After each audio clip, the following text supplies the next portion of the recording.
that certainly brings me to my next point. I am going to blow you guys' mind. Shield Media.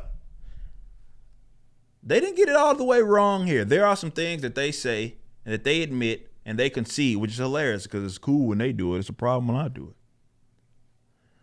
And some of the gripes that are problems with the modern comic book industry. CBR, or a writer from CBR, so maybe it's not it's Ashley Land of CBR, says top 10 worst trends, is 10 worst trends in modern comics. That was published a day ago. And you'll be surprised how much of this that I agree with. I've said it. Some of these are harsh truths because it comes from me and they don't want to concede because I'm the enemy to them, right? I'm the non-leftist. I'm the person that calls out for what it is. They don't like when I say it. Maybe a guy closer to their side, it's okay. We're going to go through these 10 real quick. I'm going to show you. Number 10. Coming in at number 10. Comic books are clearly written to be TV shows and movies. I've said this time and time again. It's clearly obvious in how they're being wrote that you have writers that are writing to have their stuff adapted. And it doesn't make sense for the medium. It makes for bad writing. It makes for bad art. It makes for bad. It's not to say that you can't have a good adaptation for shows or especially animation. That's not what it is that I'm saying. But there's a reason why you start to have a lot of people that are even coming from that industry. Maybe it sounds like some of these are even rejected movie scripts for definitely some of these one-offs. 9 to 10. Decompression is okay, but readers still like shorter arcs. Man, I can go either way on that. 8 out of 10, comic industry has seen its genres whittled away. Well, this one, I'd agree and disagree. I think there's more like variety than people give it credit for. Because people always point to manga and they'll say, well, manga is, it has all this variety, which is only, I think it's overstated. Let me say that. Overstated being because the top selling mangas in America, that is, are all still super people doing super stuff. They're not like usually the sports mangas or anything like that. Usually the people that are doing super stuff. You know what I mean? So they're technically superheroes, but it's told in their Eastern style of storytelling per se, set in their like world. That variety also exists in main comics. Either way, it does. In other Western comics, especially you do like French comics and stuff, they're not all the same. So I think it's largely overstated, but I can see where you think people are doing less of it. But I don't think that's the problem here because either way, like I said, even with what manga is doing, their top selling ones, whether it be with Jujutsu Kaisen, whether it be with, I don't know, My Hero Academia, One Piece. These are still like people with abilities. Some don't, but people with abilities doing cool stuff. You know what I mean? That's most of what's at the top. That's not to say that the like sports mangas or something don't sell handsomely. I'm just saying usually if you go through like the top 10, it's usually the familiar ones. The Dragon it's One Piece, it's Jujutsu Kaisen, it's Demon Slayer. It's those types that had been the case. 7 out of 10. It says the shrinkage of ongoing books leaves little to invest in. That's a point that I've made. It says there was once a time with Big Two when anyone from Dazzler to Howard the Duck to Animal Man could sustain an ongoing series. An ongoing series is key to long-term retention of customers as well as building up the value of a character. I agree. But we live in an age of everybody's trying to do the number one. So it's a constant reboot. It's number one. It's abandoning of that limited series. You get a lot of those that are happening as well. Now, some of that's a content problem, right? You can't get away with making an ongoing series if your ongoing series is dog shit. You know? Look at this one right here, guys. 6 out of 10. The multiverse is fun, but there can be too much. I've been ringing this alarm for I don't know how long. It's what I disagree with is the first line here. The multiverse is easily one of the coolest ideas ever. I disagree. I think it was one of the worst ideas that had ever been introduced in comics. Right? That's my opinion on that. However, it says, however, it feels more like a gimmick now than ever. I'd argue it was always that.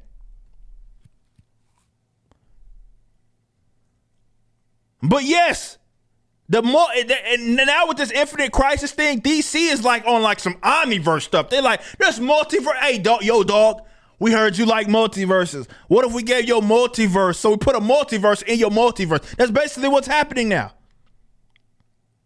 I've been saying this though for years, man.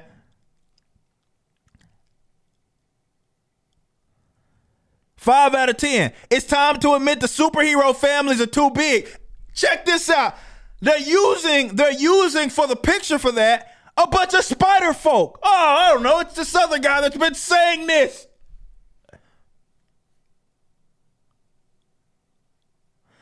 While some of these families work best when they're big, others make absolutely no sense. I agree.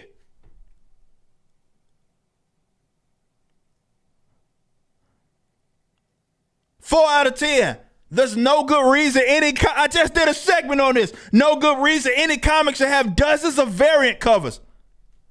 Why is it that when I say this shit, you guys get all angry and aggravated? Everybody knows it's a problem. They just don't like the source, right? They don't like who says it. Like, oh man, we can't have him be right. So I'm gonna wait till a decade after these guys been ringing the alarm to finally say, all right, well, it's a problem. It's a problem, guys.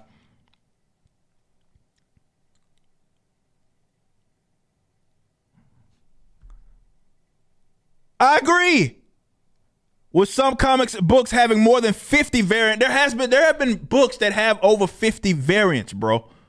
It's insane.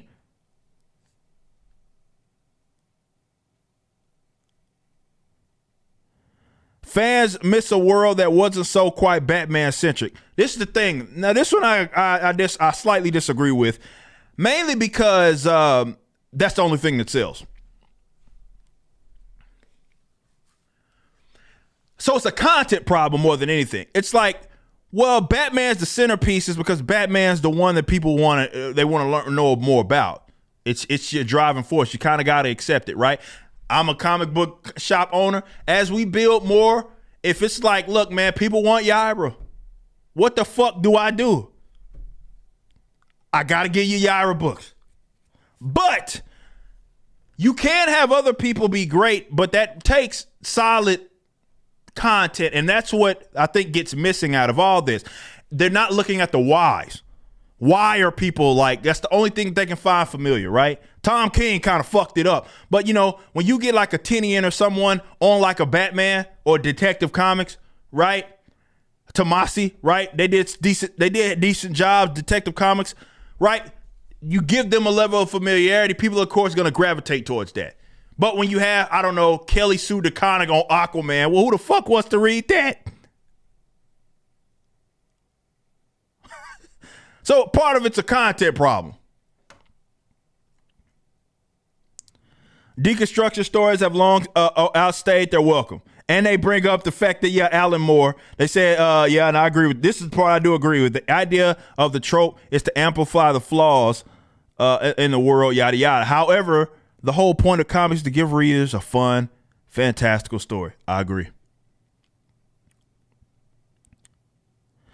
And number one, point that I've made time and time again. Too many comic events will turn away many readers. Agree. Why does Marvel did the War of the Realms, and I'm talking literally right after the War of the Realms, they did Absolute Carnage. It's insane.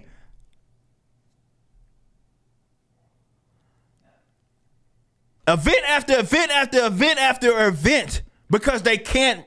Content problem. That's the only thing they can do to try to get some hype built up. So they've become so reliant upon it.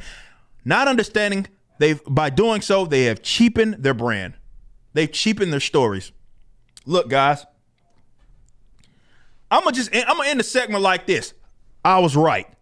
I was always right. And you lucky this chair, shout out to Razorfish, you lucky this chair don't fucking spin. Because I'd be flipping the bird, spinning in this bad boy. I was right. Wherever you're viewing the content, I appreciate you. If you enjoyed it, you may be interested in my comic book company, Rippaverse Comics. Our first book and campaign, ISOM #1, brought in $3.7 million with tens of thousands of satisfied customers. Visit Rippaverse.com to check out our store and stay up to date with the latest campaigns from one of the hottest new comic book companies. Also, my first big step towards a parallel economy was the development of my personal website, ericdjuly.com. This entirely replaced my Patreon.